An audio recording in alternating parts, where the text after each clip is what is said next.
Okay guys, we're back out here. It's Tuesday night. We got a shitload of stuff to do, so let's just pick something. I want to get the hatch off, but I want to fix the dent first. Okay. Oops. Oh. And I was told any day I'm ready, this will be gone. I was told that again today, so now it's just me that's keeping this thing sitting here.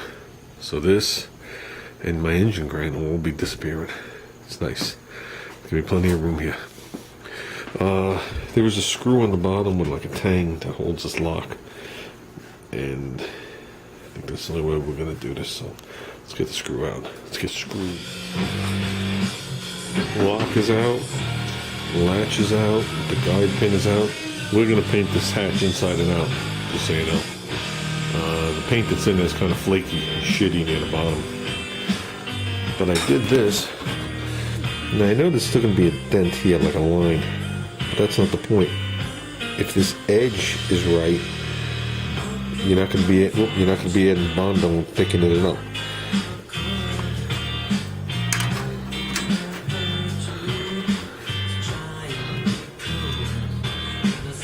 And I consider that good.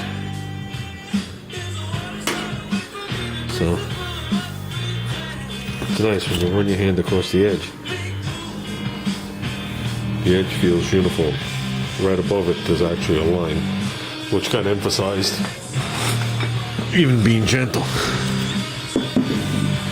But you knew that was going to happen. That's nothing. So I don't think we have any raised areas. Let's find out. I'm going to clean this some more, obviously, and let's find out what we got. See if we get that done today. Right away, I'm going to put a piece of masking tape across here. I wish I had a cover. I think I do. Okay, this is what we got. Yes, I got my respirator on. I just gave a basic sanding of the area. Not in the lock yet. So I could start putting thin layers of Bondo here. And while this is setting, I'm going to continue to strip this. Sound like a plan?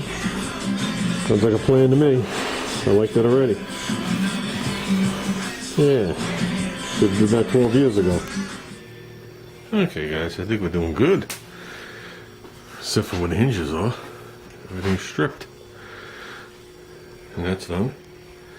That didn't take much. Not much at all. So I think that's going to look perfect. Feels nice, got inside the lock. That little white that remains, the lock more than covers it.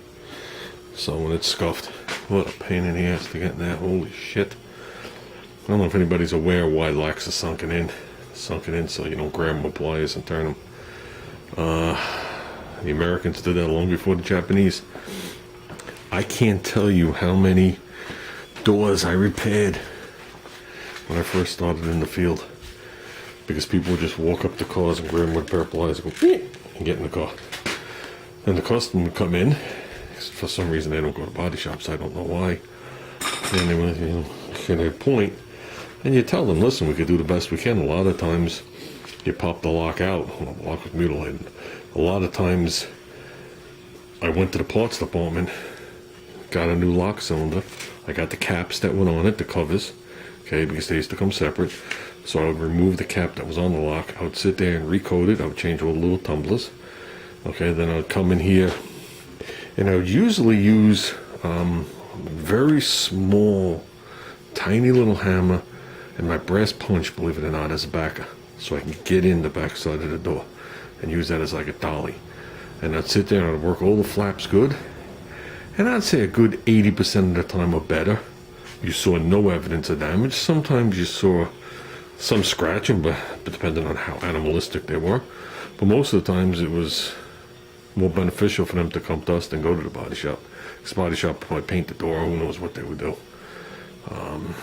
So, with that said, like I said, I got the whole thing sanded. Originally I was coming out here to pull this off, then I said to myself, no, I better take care of that. And that is taken care of. That is good. I'm more than satisfied with that. It's good too because this hatch doesn't have rot on it. I've seen some with rot along the edge. There's no rot on the inside, there's no rust blisters, there's no stains, there's no nothing. It's definitely a good hatch. what was I gonna say? Took off the AMC emblem. It was only glued on. I see them every once in a while come up. I'll just wait to get them a new one. And that's it. So, or we could just leave the back of the car badgeless. Yeah. This is what I call the Chevy side. So, okay, guys. Actually, I think I'm just gonna clean up and call it. It's really dark outside. It did take me about 2 hours to do, believe it or not. So, good. The next chore after this is we're gonna pop the hatch, remove the seal, and we are prepping the whole entire roof and this quarter panel. That's the route we're going. I'm gonna plastic up these 2 doors for right now, so in case I lean and bump into them. But I want to soften up the edge here, obviously. Junior keeps telling me I'm going to see the line, which I might, but we'll work on it. I want to soften up this edge, and I want to do the whole complete roof and quarter and in here, you know, in this little jam and everything. Not this, not the back yet. And epoxy and then some high build. And I want to block it out and then put in another coat and then just plastic it off, call it good. And then we'll get the 2 doors done. Then everything on this car will be done, minus this tail section and whatever little work the hatch needs and whatever little work the hood needs. So that'll be good. So, but I don't want to do this side like the other side. I don't want to do it in pieces. I want to do this all as one. So I think we can handle that. So, okay, that's it. I'm rambling now. And like I said, we'll be out here a couple more times this week. It's Tuesday. Out here Wednesday, I guess.